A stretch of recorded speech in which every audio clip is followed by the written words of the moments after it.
Mesdames et Messieurs, bonsoir. Let me first let me thank my hosts from the French Parliament for inviting me here today, and also to say what a pleasure and honor it is to be with you and with Madame Rajavi and our friends from the PMOI and others. About 5 or 6 years ago, I became interested in the Iran resistance because I'm interested in the Middle East. And I learned a great deal about the resistance. And as I met members of the PMOI, each one was very eager to tell me their story, their personal story. Something happened in Iran to them, to their family members. They don't complain about the lost loved ones. They don't act like victims. And so in Washington, people don't understand what really happened under the Shah and under the mullahs. But by getting to know so many members of the exiled community, I began to see greater insights about the regime in Iran, which is very interesting to all of us. And I wanted to know, why would a regime engage in terrorism? Why would a regime engage in harsh internal repression? Why would a regime seek a nuclear weapons capability? Why would they be eager to come to the negotiating table and sit for 2 years with no agreement and smile and come back and delay for 2 years? Why would they be so interested in interfering with the politics of an Arab country next door, Iraq, and Yemen? Why? And so I studied these issues, and with the help of Iranian scholars, wrote about the answer to these questions to try to understand the regime. And I now understand, when I hear Madame Rajavi speak about the regime acting out of weakness and vulnerability, I understand what this means in political development terms.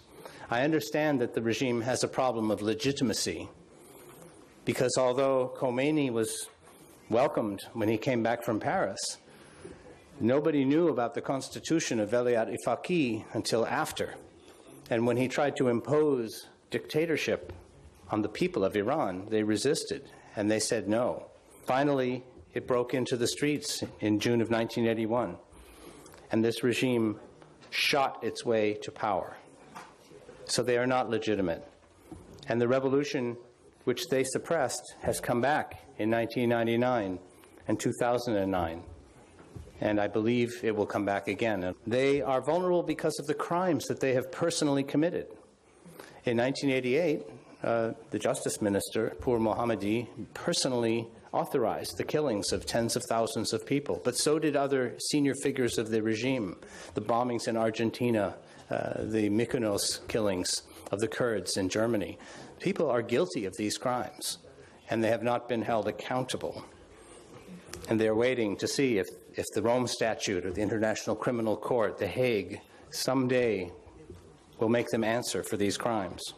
They are vulnerable because they're acting against the interests of the Western world, the universal norms and laws and principles of France and the United States, Europe, and the Middle East. And of course, they established the model of a state trying to act as a broad religious authority for a wider region, a caliphate. This was the model that ISIS has followed. Iran set this model, and they have failed to run a proper state, and they have failed to run a caliphate. What President Obama did by focusing on arms control was to ignore all of the other things that the regime was doing, internally and externally. And many analysts in Washington excused this position by saying that there are reformists inside the government, under Rafsanjani, under Rouhani, Zarif. These are reasonable people, that they will improve Iran. And what we have seen time and again, when Rafsanjani was president, when Khatami was president, and when Rouhani was president, the repression internally goes up, not down. And so the reformist myth does not equal moderation. And so a number of prominent Americans, I don't call myself prominent, but many who have come to Paris again and again, who know the resistance very well, wrote a letter to President-elect Trump. It was delivered to the administration, and it was released 2 days ago. It was signed by 23 Americans whose name you recognize, and it explains the actual thesis of the vulnerability of the Iran regime and how its activities are inconsistent with the project that the West has for international law, for norms, for universal human rights, inconsistent with these very basic pillars of stability in the world, and cannot be reconciled. And the letter has attachments. It shows that for years, these same Americans and others have signed statements and delivered them in Villepin each summer, saying much the same thing.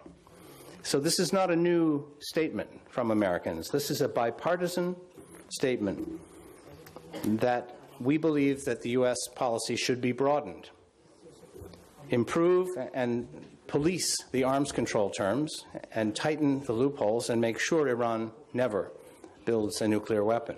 But pay attention to the destabilization of Iraq and Syria and Yemen.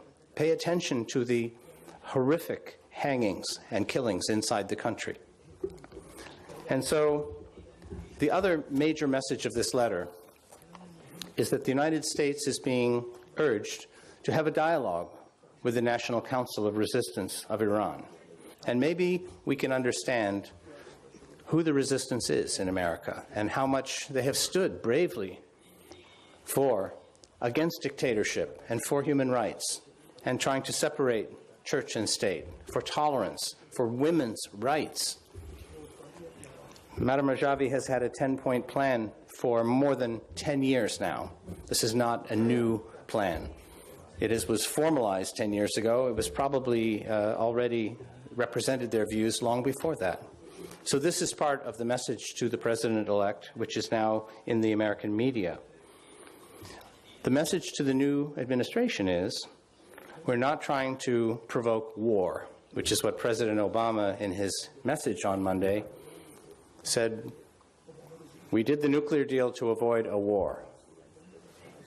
Actually, there is another alternative, and that was the message of these signatories. It is, we don't promote war with Iran. We promote telling the truth and standing as a country for universal principles. If we do that, I think the Americans will be more in tune with our friends in France, the people of Iran, and the National Council of Resistance of Iran. Thank you.